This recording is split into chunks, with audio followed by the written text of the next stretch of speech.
तस्य जातः पतिरेकयासि सदाधार पृथिवीं ध्यामुतेम तस्मै देवाय हविषः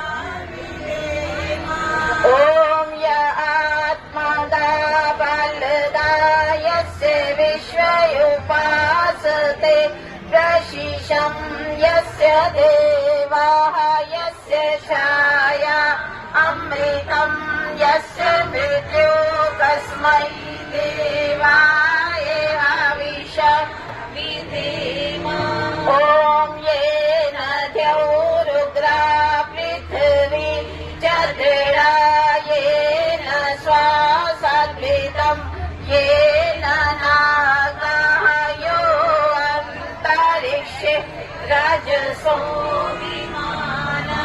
तस्मै देवाय हविषः विधेम। आइए सभी मस्ती से गाइए।